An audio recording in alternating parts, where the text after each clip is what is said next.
pour nous protéger et pour notre unité, nous devons aller vers la vaccination de tous les Français, car c'est le seul chemin vers le retour à la vie normale. Dans un premier temps, pour les personnels soignants et non soignants, des hôpitaux, des cliniques, des maisons de retraite, des établissements pour personnes en situation de handicap, pour tous les professionnels ou bénévoles qui travaillent au contact des personnes âgées ou fragiles, y compris à domicile, la vaccination sera rendue obligatoire sans attendre. Pour tous nos compatriotes concernés, ils auront jusqu'au 15 septembre pour se faire vacciner. Il faut commencer dès maintenant. À partir du 15 septembre, des contrôles seront opérés et des sanctions seront prises. Il y a ensuite tous les autres Françaises et Français, les millions d'entre vous qui n'ont pour le moment reçu aucune injection. En fonction de l'évolution de la situation, nous devrons sans doute nous poser la question de la vaccination obligatoire pour tous les Français. Mais je fais le choix de la confiance et j'appelle solennellement tous nos concitoyens non vaccinés à aller se faire vacciner dès aujourd'hui au plus vite.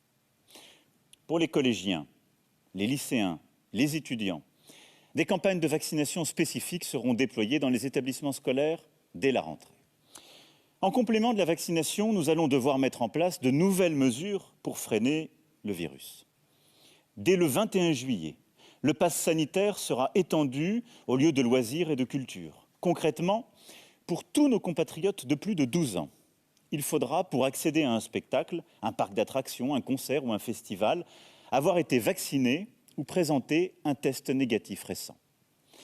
Ce pass est disponible sur l'application Tous Anti-Covid, mais chacun peut utiliser la version papier remise au moment de la vaccination.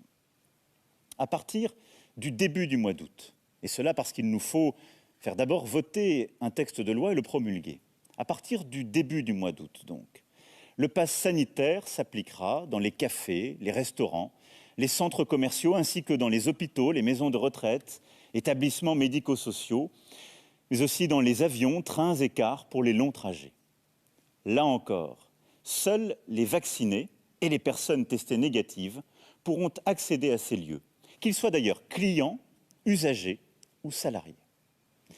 En fonction de l'évaluation de la situation, nous nous poserons la question de l'extension du pass sanitaire à d'autres activités encore. Cet automne, les fameux tests PCR seront rendus payants, sauf prescription médicale, et ceci afin d'encourager la vaccination plutôt que la multiplication des tests.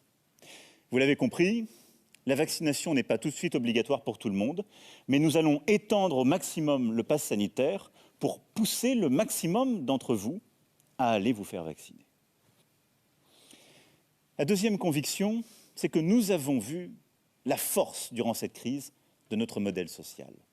Il a protégé nos entreprises, nos emplois, notre culture, de nombreux secteurs exposés. Il a protégé notre pouvoir d'achat durant la crise. C'est un joyau qu'il nous faut préserver. C'est pour cela aussi que nous devrons engager, dès que les conditions sanitaires seront réunies, la réforme des retraites. J'ai toujours tenu un langage de vérité. Oui, notre système est injuste. Avec 42 régimes différents, il entretient des inégalités majeures. Et il faudra aller vers plus de simplicité pour plus de justice. Et donc, les régimes spéciaux devront être supprimés pour les nouveaux employés dans ces secteurs. Oui, parce que nous vivons plus longtemps, il nous faudra travailler plus longtemps et partir à la retraite plus tard. Pas demain, pas brutalement, pas de manière uniforme, car il faut prendre en compte la difficulté des métiers, mais progressivement, sur plusieurs années, et par un système qui fait la différence selon le travail réellement exercé. Et donc, l'âge de départ doit être plus tardif. Oui, une vie de travail doit offrir une pension digne. Et donc, toute retraite pour une carrière complète devra être supérieure à 1 000 € par mois. Voilà ce que je veux, en des termes clairs et simples. Alors, si je demande au gouvernement de Jean Castex de travailler avec les partenaires sociaux sur ce sujet dès la rentrée, je ne lancerai pas cette réforme tant que l'épidémie ne sera pas sous contrôle et la reprise bien assurée.